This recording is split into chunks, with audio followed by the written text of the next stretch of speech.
Bapak Ibu Saudara yang kekasih dalam Tuhan Yesus Kristus, Shalom. Saya bersukacita sekali bertemu dengan jemaat HKI Pondok ini, karena saya boleh menyampaikan firman Tuhan hari ini. Pendeta Tuljun Lumban Tubing disebut di situ. Memang sudah kenal, saya pikir mantan pareses dulu di sini, dan setelah 2 tahun pensiun, beginilah kesehatan yang Tuhan berikan. Dan saya bersyukur banyak sekali saudara-saudara kekasih yang punya umur yang panjang, tetapi Tuhan beri sukacita senantiasa, dan boleh kita bertemu dalam minggu kantate hari ini. Bapak Ibu, Horas Madihita Saluna, saudaraku yang kekasih, minggu kantate adalah suatu himbauan, nyanyikanlah nyanyian baru bagi Tuhan.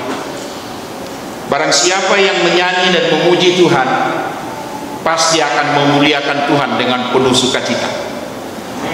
Nyanyian baru untuk memuliakan Tuhan adalah suatu respon,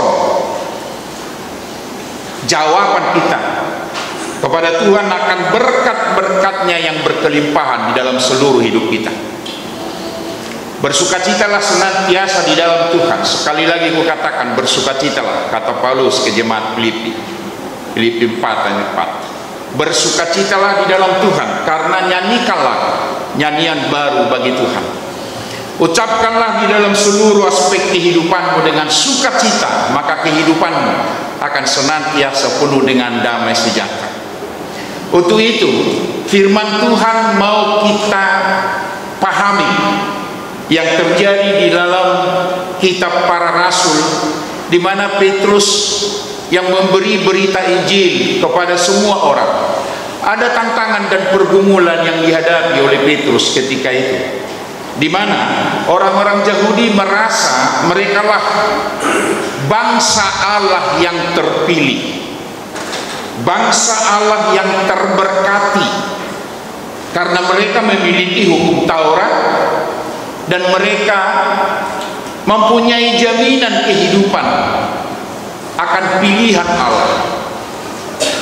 Merekalah bangsa Israel yang menjadi bangsa pilihan Tuhan, yang dilepaskan oleh Tuhan dari seluruh pergumulan kehidupan mereka. Dan terbentuklah di dalam perjanjian baru ketika itu orang-orang Kristen yang menerima Kristus, tetapi tetap orang-orang Yahudi.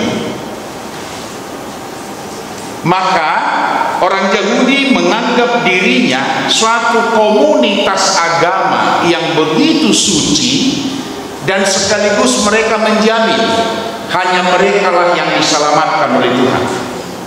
Untuk itu senantiasa mereka membangun tembok pemisah kepada orang-orang lain, termasuk non-Yahudi. Ketika Petrus memberitakan firman Tuhan di dalam peristiwa Kisah Rasul, semua murid-murid menerima kuasa Roh Kudus untuk memberitakan berita Injil, firman Tuhan. Dan banyak yang bertobat untuk menerima Yesus Kristus sebagai juru selamat dan percaya. Peristiwa khotbah kita ini mengingatkan bahwa Petrus menjadi musuh dari rasul-rasul lain yang menganggap bahwa Petrus melanggar peraturan dalam perjalanan kehidupan.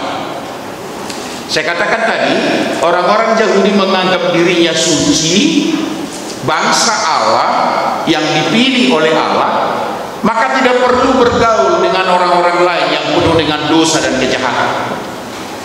Sehingga ketika mereka mendengar Petrus memberitakan Injil dan orang-orang percaya banyak datang, mereka berselisih. Apa yang dikatakan di sini dalam ayat 3? Engkau telah masuk ke rumah orang-orang yang tidak bersunat dan makan bersama-sama dengan mereka. Engkau adalah orang berdosa sama seperti orang non-Yahudi. Orang Batak ini ya, yang memarahi Petrus ini orang Batak. Nawalo yang tuyoi sunyari sumon suhasiai Orang Kristen Batak sering menuding orang lain dalam perjalanan kehidupan ini, menganggap dirinya benar dan orang lain tidak benar. Ketika Petrus menghadapi itu, dia tidak mau memberi suatu pandangan yang hebat dan tidak mau bertentangan dengan soal ide dan kebenaran. Dan dikatakan dalam konteks kalau kita khotbah hari ini, Petrus menjelaskan satu persatu segala sesuatu yang terjadi dalam kehidupan itu. Bukankah Roh Kudus telah memberi kuasa kepada rasul-rasul untuk memberitakan Injil seperti dulu dan kita sekarang, kata Petrus, untuk menjelaskan. Ketika aku tinggal di Yope, ada datang dari sorga oleh tanda malaikat diturunkan berbagai macam binatang yang menurut orang-orang Yahudi adalah haram, najis dan tidak boleh dipegang. Tetapi malaikat sorgawi berkata kepadaku, kata Petrus, makanlah. Dan memang Petrus sendiri menyangkal, Tuhan, tidak Tuhan, karena saya tidak pernah makan yang najis. Karena orang-orang Yahudi menganggap bentuk-bentuk dan keberadaan binatang yang turun dari surga itu tidak makanan, najis itu. Dan Tuhan berkata melalui malaikatnya, yang telah disucikan oleh Tuhan tidak boleh dikatakan oleh manusia najis atau haram. Dan oleh sebab itu dia naik lagi ke surga. Dalam peristiwa itu datanglah orang-orang non-Yahudi, kata Petrus, melalui kuasa Roh Kudus. Semua mereka menerima pertobatan. Dan oleh sebab itu, ukuran kemanusiaan kita dalam menilai sesuatu tidak benar ketika kita tidak menerima Roh Kudus dalam perjalanan kehidupan kita. Maka Paulus menekankan pertama sekali di sini bahwa Tuhanlah memberi pertobatan, menganugerahkan pertobatan kepada semua orang. Tidak ada manusia di dunia ini yang saling menuding dalam perjalanan kehidupannya dia benar dan orang lain salah. Ada nyanyian punguan hina saya dengar di gereja kami, di kampung kami. Mari suam dunggulumi aladang di bagas kolo. Lapi elak kosong bolok kumai. Asal nang mari suam dulu. Ajar kumai itu anak kom. PPR di Jakarta penyanyi-nyanyikan itu. Pernah mari suami ngului angguda mengulu dan menguli bagas sekolah. Begitu bencinya rasul-rasul ini yang menganggap dirinya suci di hadapan Tuhan, menghempang Petrus untuk tidak bergaul dengan orang-orang berdosa. Rapak komanga doa kajolma perdosai nasumanan dapati, padahal mereka kan setia kepada Tuhan dan beri baptisan. Dan Petrus mengatakan di sini, memang Yohanes membaptiskan kamu dengan air, tapi aku membaptiskan kamu dengan Roh Kudus. Salah satu syarat orang-orang Kristen yang setia kepada Tuhan adalah pertama, mengandalkan kuasa Tuhan dalam seluruh aspek kehidupannya, dan Tuhan yang memberi perubahan kehidupan itu melalui kuasa Roh Kudus. Tidak akan pernah dapat kita atau kita mempunyai suatu penilaian bahwa seseorang benar di hadapan Tuhan atau tidak. Jadi jangan ada yang menilai orang lain suci dan dirinya sendiri suci, karena kesucian setiap orang adalah karena pertobatan pribadi oleh kuasa Roh Kudus di dalam Kristus, di dalam hidupnya. Aku berbedai tetangga nami nama saya. Kami nak berbeda tu sedang ada inat tu masih kiuman. Dewi berbeda tetangga nami. Nasi berko makan ni, ditiup inat tay lawan. roh pak tapi hoi lagi berbeda lagi wah sambar dia nama tanduk inak tosin julu jebunai mesti jauh nanti gabi muncul perbedaan inak taruh amat taija bunai lewat amat ngeri itu loh. Kok repot ini keluarga ini terhadap keluarga yang sama. Siapa tahu itu munafik ya di hadapan orang pegangan, tapi mungkin di rumah seperti tetangga kami itu yang selalu berkelahi. Ini persoalan dalam kehidupan kita. Karena apa? Tidak pernah manusia menilai dirinya di dalam kebenaran kuasa Tuhan melalui pertobatan dan Roh Kudus, tetapi menilai dirinya sebagaimana dia hebat, mampu, dan seolah-olah nomor satu, dan orang lain dilecehkan dalam perjalanan kehidupan. Orang yang menerima orang yang bertobat dan orang berdosa juga disalahkan. Inilah rasul-rasul dalam perjanjian lama ini menyalahkan Petrus karena banyak orang Kristen yang mengikuti Yesus Kristus melalui firman Tuhan yang disampaikan Petrus. Orang lain membenci Petrus di situ, tetapi Petrus menjelaskan segala sesuatu. Roh Kudus yang menjadikan mereka bertobat, pembaharuan imannya ada, dan Tuhan yang mereka terima menjadi jalan keselamatan sehingga persekutuan mereka indah, kata Petrus. Di sini Petrus secara pribadi tidak sombong, dia rendah hati, dan dia senantiasa mengandalkan kuasa Tuhan dalam penyerahan hidupnya untuk menyampaikan firman Tuhan. Maka bukan karena Petrus mereka datang, orang-orang yang berdosa yang dianggap orang Yahudi datang bersekutu bersama-sama, tetapi karena kuasa Tuhan. Di dalam ayat 18 itu dikatakan, ketika mereka mendengar hal itu, mereka menjadi tenang, lalu memuliakan Allah, katanya. Jadi kepada bangsa-bangsa lain juga Allah mengaruniakan pertobatan yang memimpin kepada kita. Tidak ada manusia yang dapat kita tonjolkan untuk merubah karakter setiap orang dalam perjalanan kehidupan itu. Dapat ditatubi membaik kamu persia.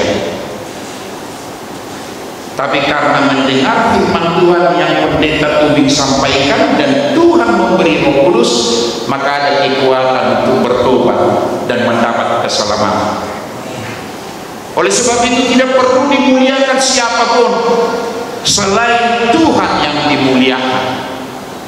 Dan itulah kehidupan kita yang berkantate, memuji dan memuliakan Tuhan dengan sukacita.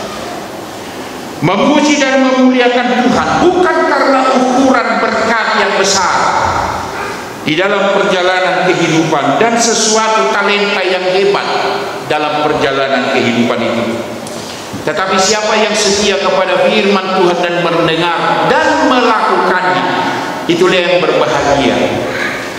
Pernah Lukas menulis dalam Lukas 11 ayat 27-28. Demikian dikatakan di sana. Ketika Yesus masih berbicara, berseluruh seorang perempuan di antara orang banyak dan berkata kepadanya, berbahagialah ibu yang melahirkanmu, mengandungmu, dan susu yang telah menyusui engkau. Tetapi Yesus berkata, yang berbahagia adalah orang yang mendengar firman Tuhan dan melakukannya. Tombora parubuanon bomba. Ketika Yesus memberi penjelasan tentang firman Tuhan, ada pertobatan di dalam Lukas 11 diceritakan di situ semua. Bagaimana Yesus menjelaskan tentang kehidupan orang-orang percaya, bagaimana pengharapan setiap orang yang hidup untuk masa yang akan datang. Dan soal kehidupan rohani jelas Yesus memberi suatu penjelasan yang sempurna. Maka seorang perempuan itu datang, berdua mata inung nio nanti jago banget dilesui penjelasan tentang firman Tuhan. Nama luan Yesus atau mengalehon akan ini bata batu diri na anak kehebatan, wibawanya, mungkin gantengnya hebat, penampilannya penuh kemuliaan. Imana mana bawa atau manganeus di penjelasan ini. Keagungan adong di nata buru-buru. Itu ridho bertua mainung naben boko manusia. Gudang gue na naik semoni, bertua dah gue na. Pak anakmu sarjana. Baru isapu matong ade. Angwawi tunda dan apa suhasian aku saya. Berdili may minggu. Ewa sadang roh nang merkur di PPR. Hacik do lawan. Hamuak kana somani mah. Banyak begitu. Enggak berbahagia ibu-ibu PPR datang ke gereja mendengar firman Tuhan. Enggak, karena tidak firman Tuhan yang didengar. Yang didengar adalah penilaian manusia di dunia ini. So ya nggak mau tahu hasungan perempuan ombai. Pikiran perempuan ini sangat dangkal karena melihat kemuliaan di antara manusia. Dan Yesus berkata kepadanya, bukan ibu saya yang berbahagia ketika melahirkan aku, bukan, tapi mereka yang mendengarkan aku, mendengar firman-Ku, melakukan kehendak-Ku. Di dalam seluruh aspek kehidupan kita, apa yang kita mau nyatakan dalam perjalanan hidup ini, melakukan kehendak Tuhan. Singkirkan segala sesuatu penilaian bersama-sama dengan orang-orang yang berbeda-beda. Jangan lihat perbedaan itu dalam seluruh aspek kehidupanmu, tetapi engkau sama diberkati oleh Tuhan dengan kasih setianya. Yohanes 3 ayat 16. Begitu besar kasih Allah akan dunia ini, Dia mengaruniakan Yesus Kristus anaknya yang tunggal itu untuk keselamatan siapa? Orang yang percaya kepadanya. Maka percayalah kepada Yesus Kristus sebagai orang yang telah diselamatkan, engkau akan berbahagia. Kebahagiaan yang sempurna yang dikatakan oleh Petrus dalam khotbah ini adalah kemuliaan Tuhan Allah akan dinyatakan. Berarti sikap kesombongan dan egoisme pribadi dan mencari keselamatan pribadi tolong disingkirkan. Kedua, menerima setiap orang apapun dan bagaimanapun keberadaannya. Terimalah orang lain sebagaimana dia ada, karena pertobatan yang Tuhan berikan adalah kuasanya bagi setiap orang. Maka jangan nilai orang lain yang berdosa lah, yang jahat lah, yang beginilah. Dalam perjalanan hidup kita sering begitu. Soalnya yang berminggu nalai gak udah pengamat, tapi kalau Kristen kan banyak pengamat datang gereja, bukan pendengar firman Tuhan, hanya pengamat dia mati semua. Sudah berapa tahun Bapak Ibu anggota jemaat pakai pondok ini? Setiap minggu ketika kita gereja, jangan harapkan bangku ini penuh. Selalu ada yang kosong. Ketika penuh dia dan ada tambahan kursi-kursi yang lain, itu adalah event-event yang sangat besar. Karena datang yang lain-lain. Proses itu terjadi dalam waktu dan kesempatan yang Tuhan berikan. Kapan pertobatan setiap orang dalam perjalanan hidup itu? Hanya Tuhan yang tahu, dan diri kita sendiri yang menerima kuasa Roh Kudus di dalam ini. Maka saudara yang kekasih, minggu kantate pujilah Tuhan dengan nyanyian baru, bersuka cita, dan Tuhan telah memberi pembaharuan hidup kita, dan pertobatan yang ada itu diberikan oleh Tuhan sendiri. Sabar mau inangda melodang bertobat do pianak ta margugu do enoni benoni Tuhan. Unang interdok ala songon na kaliman isimpi kalau sebuah oman jahat tak terpareso baru naik manusia nas terpareso nanti tua mata ni akaina nami ulur soni kaina jahat amos nomor 2 terpareso kalau 10 lebih disiplin nilai namanya so bapak kan naik lebih. Tapi bapak anda berjuang nama saya itu dan nilu itu mana nilu yang kepala di mana dan yang holongan lagi ala baik buasa di proses perjalanan hidup gabe tudingon Tuhan akan memberi waktu pertualan bagi setiap orang. Maka jangan putus asa. Jika ada orang yang menilai kita tidak benar, biarlah orang yang menilai itu berjalan bersama Tuhannya, dan kita akan diberi Tuhan kekuatan. Ada orang mau kainan, na berjuhian lebih bermusuh. Ada ngati. Jadi bersubuh di roha makan ini bro. Berdalam buang muka itu tadi. Biarlah kalau memang dia buang muka, mukanya kok yang dibuang. Ngapain repot ibu-ibu soal itu? Gak bilang muru pualani, dan merminggu halani, dan dohot pemerkur pepera lani. Ala buang muka halaka, perlu buang muka ini. Buaweno, baru di ngotoma. Tapi nama saya boleh untuk singulukku. Tapi sombong dan Leo, alihiran muluna. Seperti Yesus yang berkorban menyelamatkan. Nggak mungkin dong. Apa yang telah kita berikan kepada orang lain, biarlah. Kalau memang dia bertobat karena itu atau mengenal Tuhan, biasa saja seperti Petrus. Tuhan yang memberi melalui kuasa Roh Kudus dengan kerendahan hati, ketabahan, tidak membangun tembok pemisah dengan orang lain, tetapi mencari kebahagiaan yang sempurna dengan damai sejahtera. Dan itulah kasih. Padahal malang hos enak alai kolong niro pakai manis dulu ala nanuna di batako pertobatan, dan kita akan memuji memuliakan nama Tuhan dalam kantate. Amin. Firman-Mu berkata,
terima kasih Tuhan atas berkat kasih karunia-Mu yang telah Kau berikan bagi kami, waktu yang indah mendengar kebenaran firman-Mu.